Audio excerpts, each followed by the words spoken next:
meu contato com o ozônio começa em 2004, em Santo André, onde houve um encontro internacional. De lá eu fui a Cuba fazer um curso, depois fui à Alemanha fazer outros cursos, conhecer melhor essa técnica, que é uma técnica secular, inicialmente utilizada em 1915, na Primeira Guerra, onde diversas pessoas deixaram de ter que amputar a sua perna pelo uso do ozônio, especialmente no front alemão.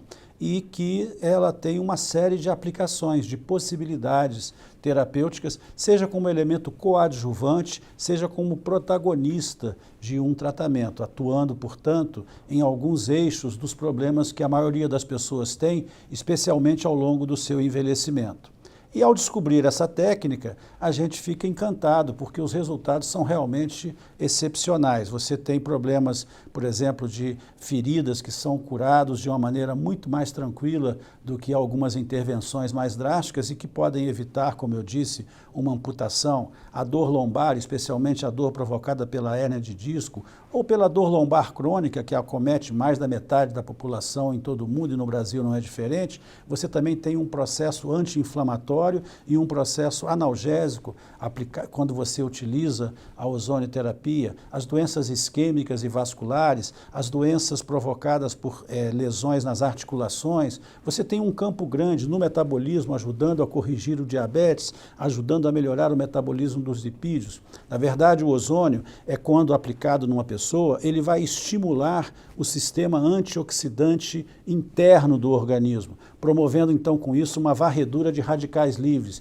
que normalmente inflamam, degeneram, tornam mais ácidas e envelhecem as pessoas. Além disso, o ozônio tem um aspecto interessantíssimo, que é o aspecto de melhorar reologicamente as condições do organismo. O que é isso? Ele melhora as condições de funcionamento circulatório, melhora o desempenho das células dos glóbulos vermelhos, promove a estimulação de células-tronco, constrói uma ponte entre as dificuldades circulatórias e uma circulação otimizada. Além disso, modula a inflamação, porque ele tem ligações com as interleucinas, estimulando a produção de prostaglandinas. Essas são linhas de atuação, mecanismos de ação já comprovados. Tudo que eu falo aqui, não estou falando da minha ideia e da minha expectativa do ozônio. Já é considerado algo consubstanciado pela literatura científica mundial. E essa é a nossa dificuldade no Brasil, a não aceitação por parte dos órgãos reguladores de que todo esse manancial de informação científica seja aceito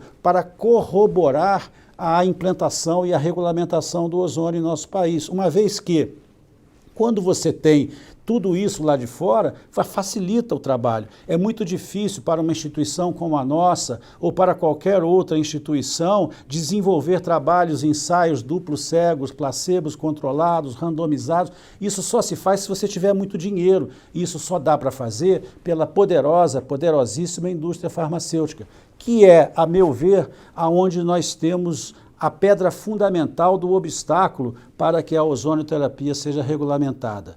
Mas nós entendemos que são coisas que não conseguem ser cercadas o tempo todo. A um determinado momento, isso vai acontecer. Começa, por exemplo, com a legalização feita pelo Conselho Federal de Odontologia. Hoje, os odontólogos já podem regulamentadamente especializar-se, habilitar-se na ozonioterapia.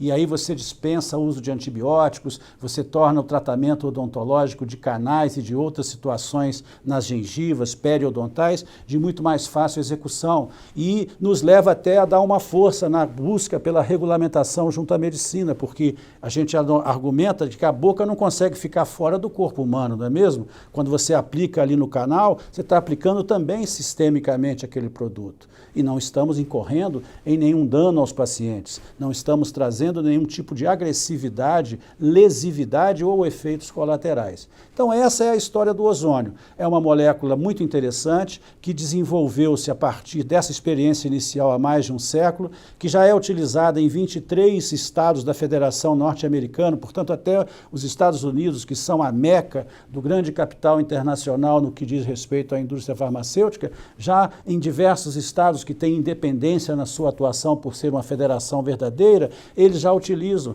Então você vai em toda a Europa Central, no leste europeu, na Europa Ocidental, você já tem na China hoje o ozônio é uma grande grande sensação, porque na China, quando você está tratando de milhões de pessoas, quase bilhões de pessoas dentro de um mesmo país. Inclusive agora, o Congresso da Federação Mundial de Ozônio será na China. Então, hoje você tem tratando os derrames cerebrais, infarto agudo do miocárdio, diversas doenças circulatórias em diversos âmbitos da aplicação prática em mais da metade da população mundial. E nós entendemos que o brasileiro, que somos 200 e alguma coisa de milhões, não deve ficar fora disso. Ele deve participar desse processo, que é um avanço, que é uma técnica, como eu disse, desde que bem utilizada, isenta de riscos, isenta de efeitos colaterais e que atua, seja como um grande coadjuvante, seja como um protagonista, trazendo bem para as pessoas, produzindo qualidade de vida e fazendo com que haja uma melhor condição na organização dos serviços de saúde.